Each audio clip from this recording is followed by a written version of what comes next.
Bonjour à tous. Alors, est-ce que vous m'entendez? Est-ce que c'est bon là le son? Très bien.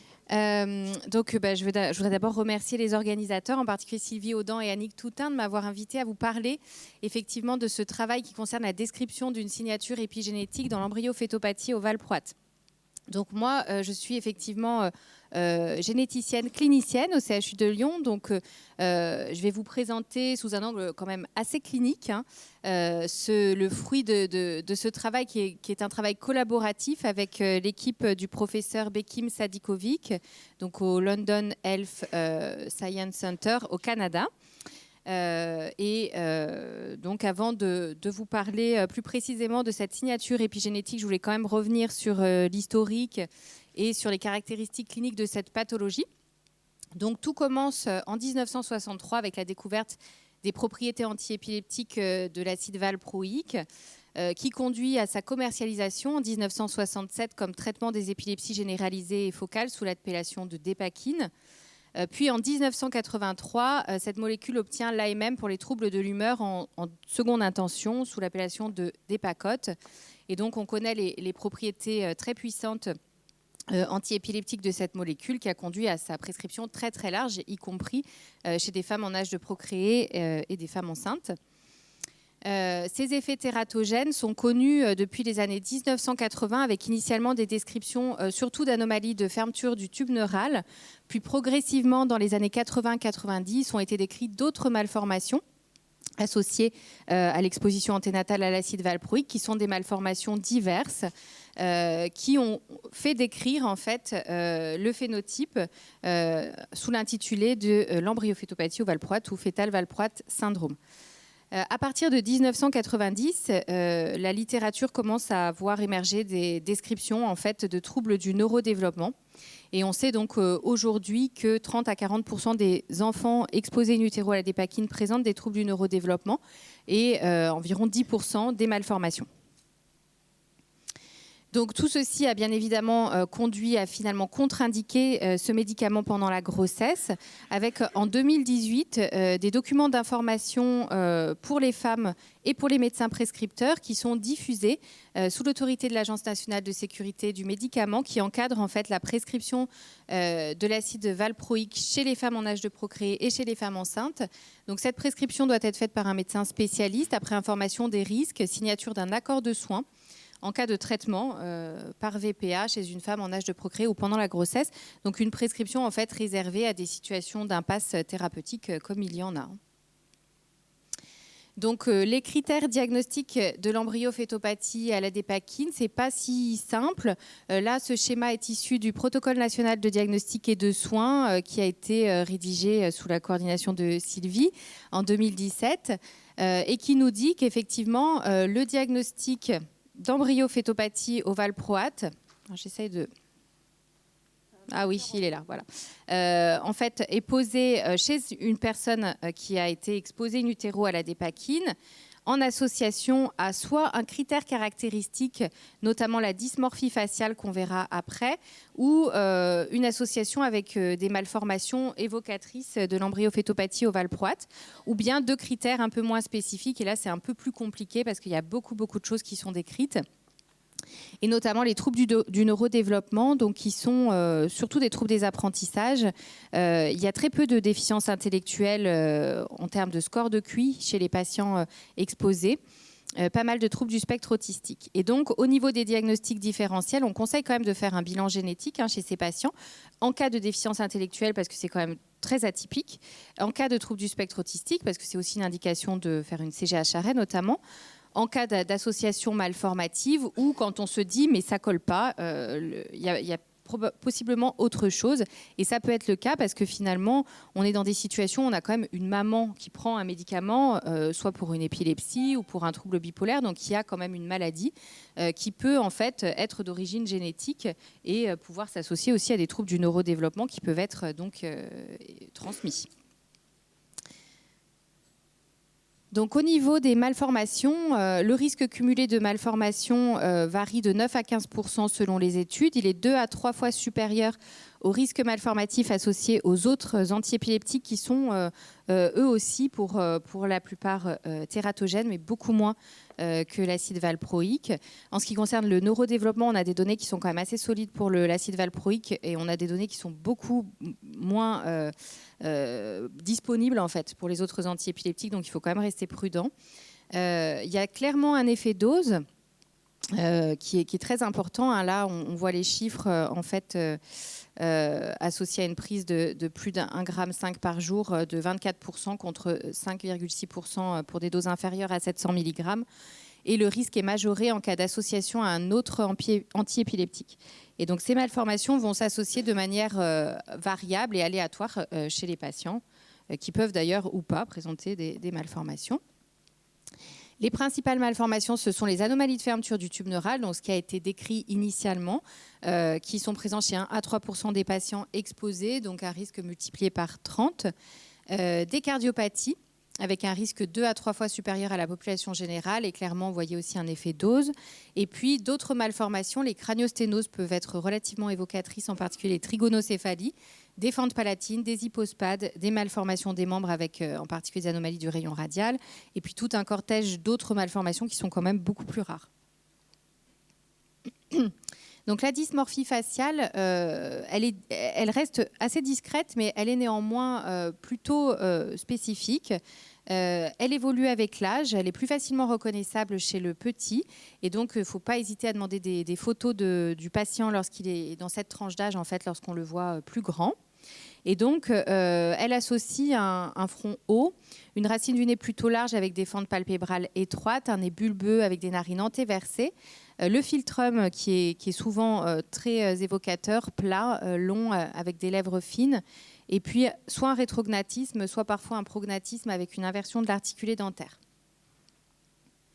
Donc là, je voulais juste vous montrer quelques données de la thèse de Thibaut Armand en 2018 qui avait étudié 189 patients exposés in utero à la dépakine qui avaient consulté au CHU de Lyon. Donc, c'est des patients exposés, mais forcément, la plupart ont des troubles puisque la cohorte est biaisée du fait que les patients sont venus nous voir. Mais simplement pour vous montrer qu'au niveau des anomalies congénitales, on avait des données qui étaient quand même assez comparables à la littérature, si ce n'est que les chiffres étaient un peu plus hauts globalement, mais probablement du fait du biais de recrutement des patients, avec des malformations cardiaques un peu plus fréquentes, des malformations cérébrales beaucoup plus fréquentes, mais là, on regarde en fait des chiffres qui concernent des patients qui ont bénéficié d'une IRM, donc c'est aussi biaisé. Et c'était surtout des anomalies de la fosse cérébrale postérieure qu'on a vu chez ces quelques patients, des caries notamment, ou des anomalies du vermis. 18,5% des patients avaient des scolioses également. Et donc, par contre, on n'avait pas de patients qui avaient des spina bifida, mais par contre, on avait des antécédents d'IMG pour spina bifida chez les mères. Donc, c'est un biais du dépistage anténatal. On a pu remarquer d'autres anomalies morphologiques qui ne sont pas tellement décrites dans la littérature, mais qui semblent quand même fréquentes chez les patients, qui sont un morphotype un peu marfanoïde, avec une taille supérieure à la taille cible, des membres longs et fins, une arachnodactylie, une scoliose, on a vu 18,5%, des pieds plats, des pectus, des hyperlaxités et des problèmes articulaires à type de luxation. Et puis aussi des anomalies discrètes des pouces qui étaient en fait assez fréquentes, beaucoup plus que les chiffres qu'on a sur les malformations du rayon radial, mais quand même très fréquemment des anomalies discrètes au niveau des pouces. On retrouvait également des problèmes ophtalmologiques de manière plus fréquente que dans la population générale, des infections ORL avec des atteintes transmissionnelles secondaires et des problèmes dentaires chez ces patients de façon plus fréquente. Au niveau du neurodéveloppement, donc les patients ont dans un tiers des cas un retard de marche, dans 2 tiers des cas un retard de langage et dans 1 tiers des cas des difficultés de motricité fine. On retrouvait des troubles des apprentissages chez 40% de nos patients, troubles spécifiques des apprentissages, donc des 10. Nous avions des évaluations psychométriques qui étaient disponibles pour 65% des patients, avec des scores qui étaient significativement en dessous de la moyenne, mais par contre très peu de patients avec déficience intellectuelle, 4 patients, dont 3 avaient une anomalie en CGH-arrêt associée. Et puis au niveau scolaire, par contre, ce sont des enfants qui ont des parcours difficiles en général, avec des difficultés de plus en plus marquées avec l'âge, souvent la nécessité d'un recours à une AVS, voire une scolarisation en milieu spécialisé, type SECPA ou Ulysse. Sur le plan psychiatrique, il y a quand même un profil qui se dégage un petit peu chez les patients, qui sont des patients très anxieux avec des difficultés d'intégration sociale. L'autisme est bien décrit dans l'embryofétopathie au valproate. Nous, on avait peu de diagnostics confirmés, en tout cas en termes d'évaluation des patients sous cet angle-là. On avait l'impression que les patients avaient globalement des traits autistiques, mais ils rentraient moins souvent que ce qui est rapporté vraiment dans la définition de l'autisme. Et des troubles déficitaires de l'attention chez 18% de nos patients. Donc ça, c'est comparable à la littérature, avec, dans la majorité des cas, pas d'hyperactivité associée. On s'était intéressé aussi à la morphologie faciale de nos patients en utilisant un logiciel d'analyse faciale informatique, vous connaissez peut-être pour certains, Face2Gene, qui nous permet de créer en fait des masques faciaux informatisés à partir des photos de nos patients. Donc on va avoir un modèle du visage à partir de différentes mesures de points anatomiques qu'on va pouvoir comparer à d'autres visages, d'autres photos. Et donc on a pu en fait élaborer le masque de l'embryofétopathie au valproate, montrer que cette dysmorphie en fait elle est spécifique mais discrète en effet. Voilà, et donc quand on teste un petit peu ce masque, finalement ça marche pas si mal quand on met les patients qui ont un fœtal valproate sans aucune autre information, ni sur les expositions ni sur les malformations éventuelles. Le logiciel est pas mauvais. Donc on avait également fait des examens génétiques chez un certain nombre de nos patients. Alors au début, on faisait tout le temps en fait les analyses génétiques, la CGH-Array et l'X fragile à visée diagnostic différentiel, parce que voilà, on savait pas vraiment, on n'était pas confiant dans le fait qu'on allait pouvoir dire de manière certaine que c'était lié à l'acide valproïque. Et donc, on avait de disponibles 62 analyses génétiques et puis 9 patients, donc 14,5% avaient une anomalie chromosomique, 3 anomalies héritées et 4 de novo. Alors quand je dis anomalies, c'est plutôt des variants parce que finalement là-dedans, il y a aussi des variants de signification inconnus et il y a des facteurs de prédisposition aux troubles du neurodéveloppement. Du coup, partant du fait que c'est pas toujours simple de faire d'imputer en fait les troubles du patient à l'exposition anténatale à l'acide valproïque, que la dysmorphie elle est quand même pas toujours simple et qu'on n'a pas de marqueur en fait biologique qui nous permet vraiment de pouvoir affirmer ce diagnostic. Et partant aussi du fait qu'on sait que le valproate modifie in vitro l'épigénome des cellules exposées en inhibant les histones des acétylases. Eh bien, on s'est dit pourquoi pas aller chercher si les patients présentent une signature épigénétique.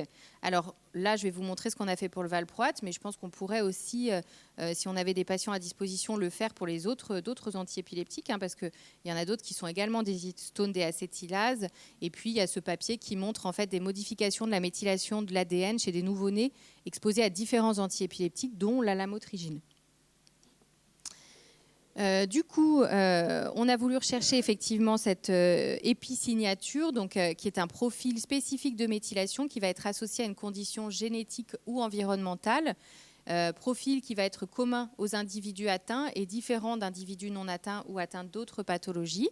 Et donc, il y a beaucoup de publications qui rapportent des épisignatures, notamment dans des pathologies liées à des mutations dans des gènes impliqués dans le remodelage de la chromatine. Donc là, je passe un petit peu tout un tas de publications qui ont été faites donc, par le professeur Bekim Sadikovic et son équipe au Canada.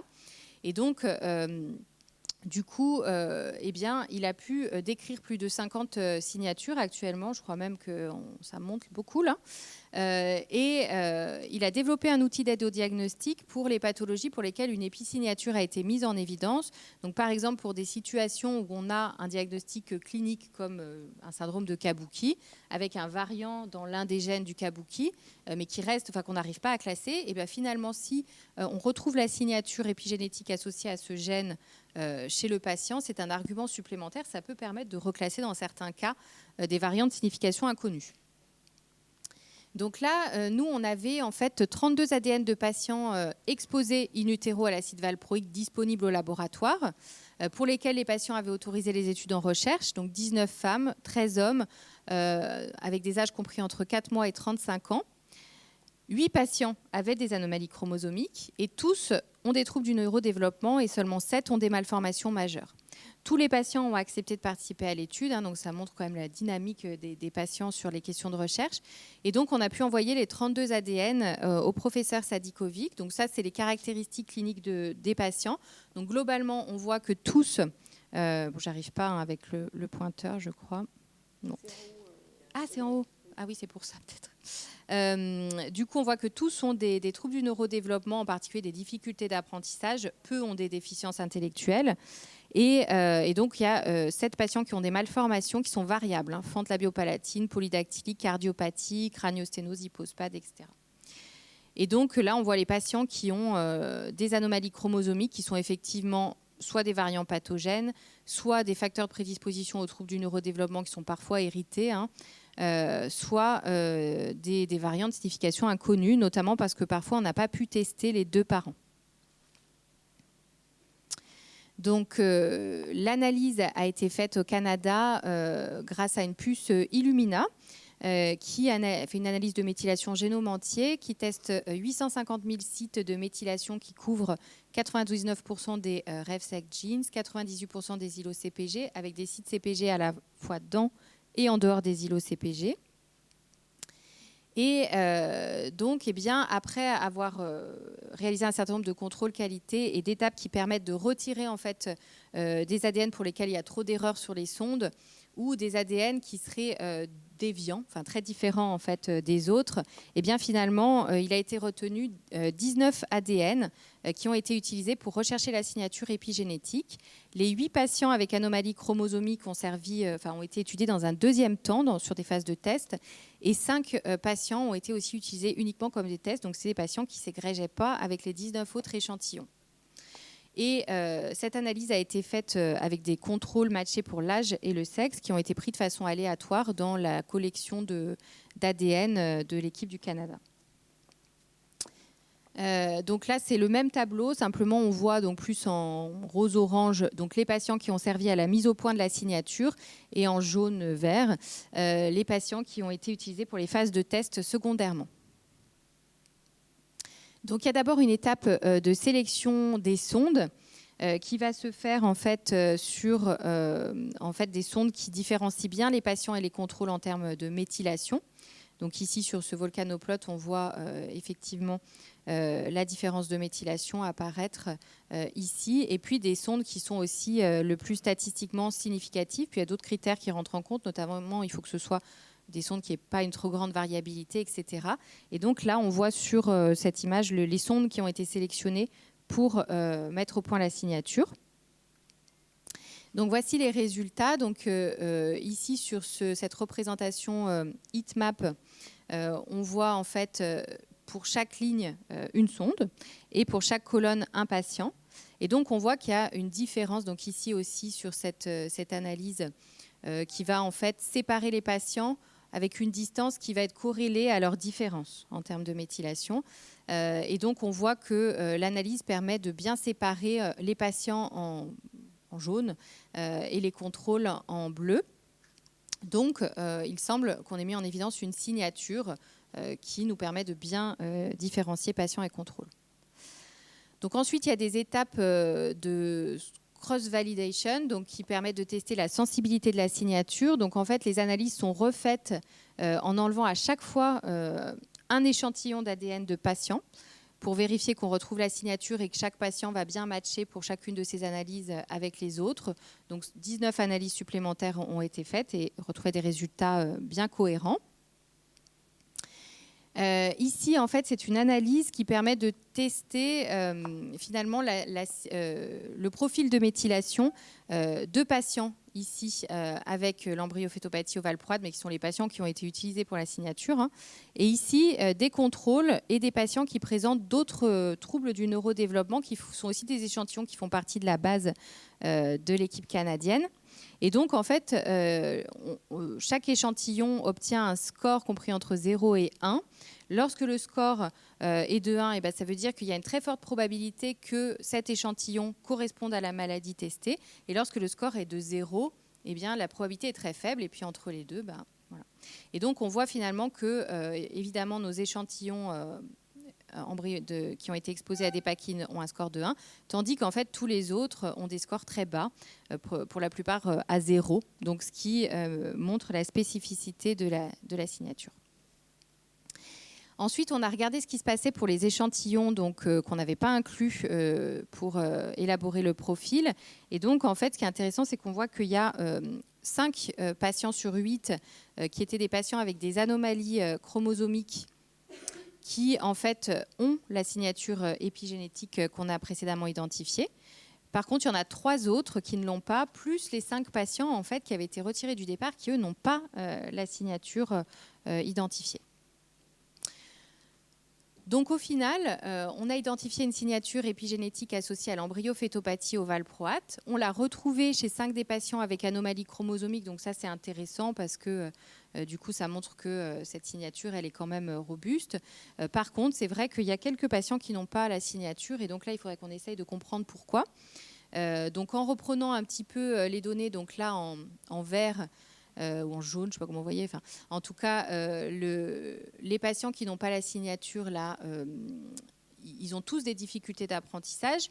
Ils ont plutôt des troubles du neurodéveloppement isolés. Et en fait, ce que j'ai pu observer en revenant vraiment au dossier dans le détail, c'est que, en fait, pour tous, on avait mentionné que la dysmorphie n'était pas très évocatrice. Alors après, j'ai juste regardé ces dossiers. Je pense qu'il va vraiment falloir qu'on fasse un travail en aveugle, avec mes collègues qui connaissent aussi cette pathologie, pour aller en fait essayer de regarder tous ces patients, voir comment on les classerait et voir si on retrouve en fait un lien avec cette différence de méthylation.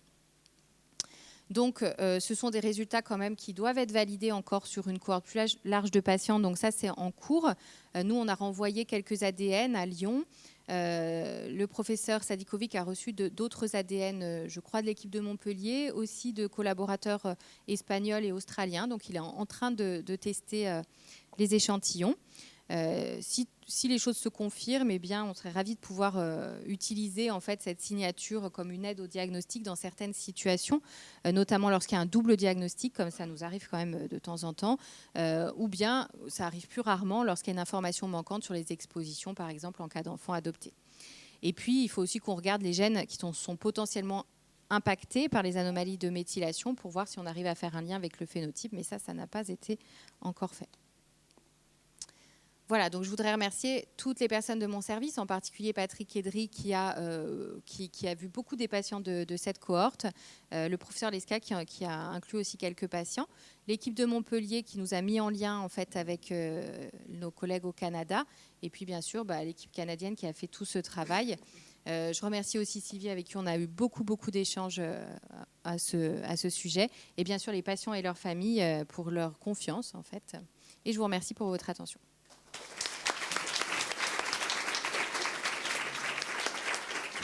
Merci beaucoup Audrey. Je n'avais pas eu la suite de l'histoire, mais ça a beaucoup avancé, hein, c'est formidable. Annick. Merci. Oui, pour ces 5 patients là qui collent pas, là, est-ce que vous les avez passés en génome ou parce que voilà, surtout que si la dysmorphie n'était pas aussi évocatrice, bien qu'on sache qu'elle est difficile à interpréter, c'est très subjectif, ça vaudrait peut-être le coup de voir si c'est pas complètement autre chose. Oui, même si tu l'as bien dit, on peut avoir des doubles diagnostics. D'ailleurs, la preuve, il y en a qui ont des variants chromosomiques et qui ont quand même ça. Voilà, ça pourrait peut-être être intéressant. Mais ça, c'est quelque chose qu'on voudrait vraiment faire. En plus, on en avait parlé à un moment aussi avec Sylvie et Nolwenn. C'est vrai que ces patients, on les a vus en diagnostic il y a déjà pas mal de temps pour certains. Donc, on a fait les examens de base, mais en fait, ça serait vraiment intéressant de pouvoir les explorer de façon très, très large aussi sur le plan d'analyse de génome. Merci, c'est extrêmement intéressant.